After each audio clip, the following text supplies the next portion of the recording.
27 августта Москвада кыргыз жарандарынын өлүмүнүн фактысы боюнча кылмыш иштерин көзөмөлдөөнү камсыздоо Тышкы иштер министрлигине жүктөлсүн жана иликтөөнүн жыйынтыгы боюнча Өнүгүү Прогресс парламенттик фракциясына маалымат берилсин. Мындай чечимди фракция бүгүнкү кезексиз жыйынында кабыл алды. Ошондой эле Өнүгүү Прогресс мигранттардын маселесин жеринен чечүүгө жардамдашуу үчүн миграция кызматынын өкүлчүлүгүн тез арада ачуу жана штаттык бирдигин көбөйтүү тапшырмасын өкмөткө берди. Отурумдан кененирээк кабарчыбыздын материалында сөз болот. Кыргызстандын Орусиядагы элчиси Болот Отунбаевдин айтуусунда Москвадагы өрттөн көз жумгандар, андан жабыркагандар жана басмаканада иштегендердин баарына компенсация талап кылууда. Москва көз жумгандар мыйзамдуу иштесе, ар бири үчүн 1 миллион рубльдан кенемите төлөп берерин айткан. Элчиликтин маалыматында баары федерация аймагында мыйзамдуу жүргөн, бирок көпчүлүгүндө эмгек келишими болгон эмес. Ошол 14 биздин жарандарыбыздын ичинен где-то экөө, наверное, только имели трудовые соглашения. Калгандар мындай расмий түрдө эч ким соглашение түзгөн жок. Ага карабастан посольство менен биз сразу нотаны жаздык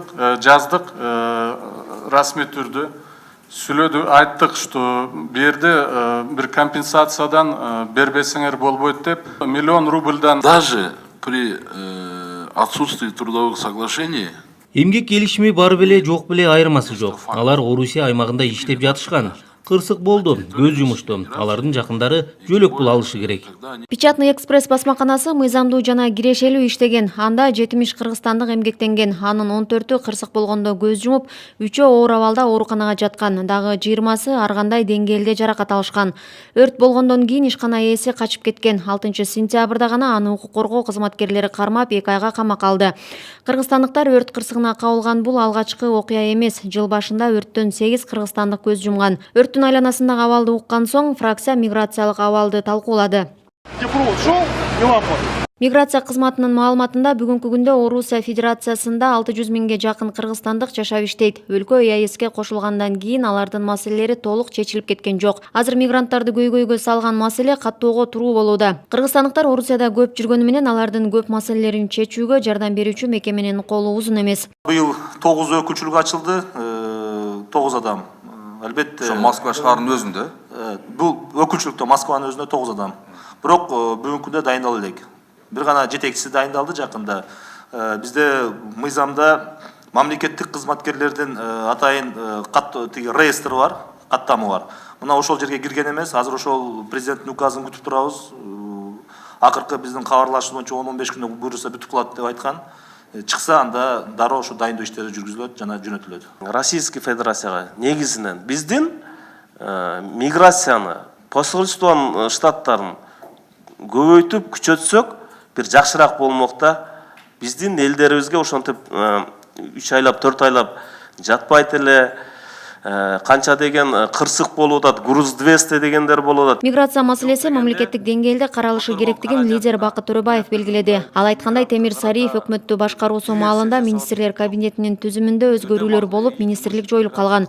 Бирок миграция маселеси коомчулуктун көңүл борборунда. Анткени ар бир үй бүлөдө жок дегенде бирден киши чет өлкөдө эмгектенип жүрөт. Басымдуусу билип билбей Орусиянын кара тизмесине түшүп, эселеп көйгөйгө батууда. Мына миграция кызматынан профтехобразованияны алып коюшту. Мурда эң туура болгон профтехобразование миграция бирге. Анткени ал жерге башка мамлекеттин миграцияга, мына мен билем, Смирнов келгенде, тиги Справедливая Россиянын жетекчиси, ал мага айткан, Бакыт, профтехобразование эч качан жоготпогула. Анткени биз силерден дайыма муктаж болобуз. Конкретно электрик, монтажник, сварщик, бетонщик, ошол специалист сурап атат.